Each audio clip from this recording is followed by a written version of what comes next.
please will you tell me a little bit about your service? So my service, I joined the Royal Artillery in 1988 at 16.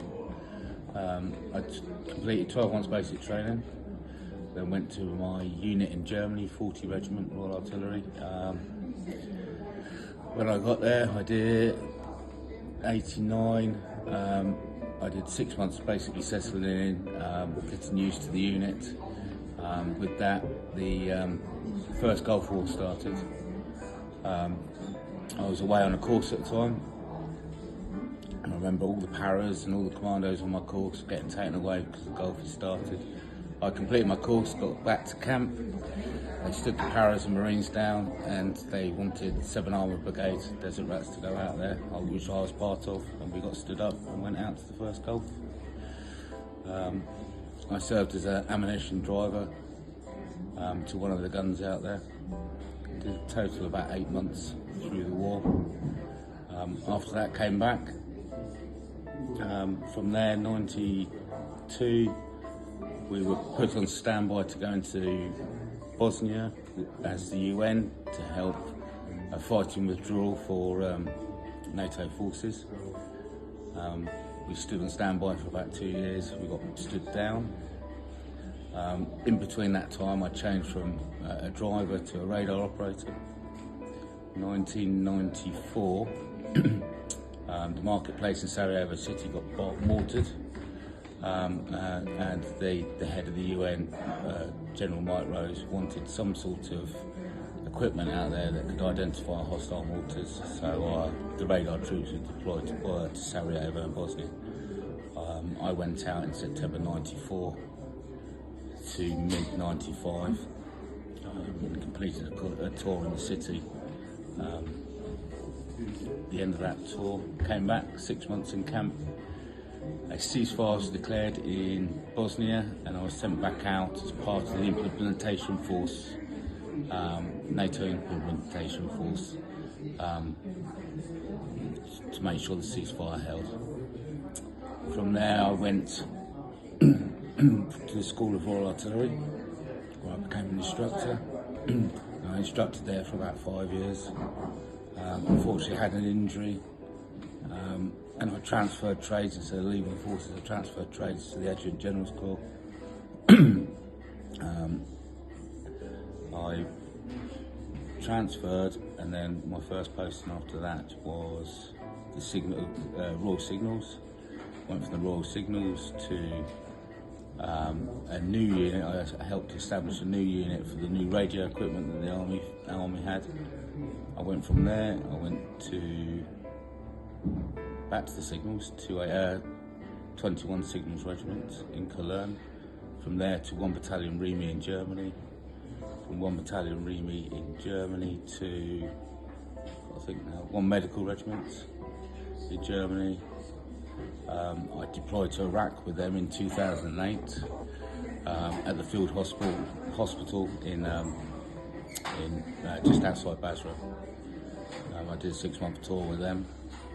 Came back, finished my 3-year post with them. I was posted to the 1st Battalion Yorkshire Regiment, where I deployed to Afghanistan, to the headquarters at Lashkar, and did a 6-month tour with them. When I came back, I was posted to Headquarters Army Air Corps in Middle Wallop as Chief Clerk, and then moved to Army Headquarters in Andover, where I was working on the restructure of the British Army, and that's when I left in 2015. So would you think you call yourself a career soldier? 26 years, I think so, yes. Yeah. Yes. And was that easier being single than it was when you got married? I was married, but I wasn't married for operational tours.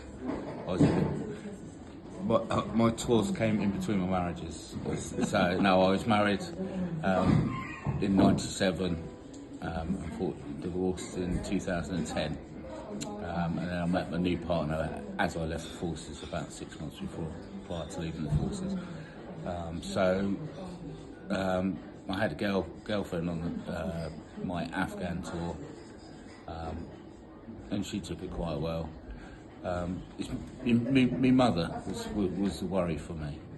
Certainly the first Gulf War I was 18, and I remember speaking to my mum the day the air war started, and managed to get onto a phone, talking to my mum, and we had a Scud alarm and a Scud missile attack, which was nowhere near us, but the alarms went off. I had to drop the phone and run.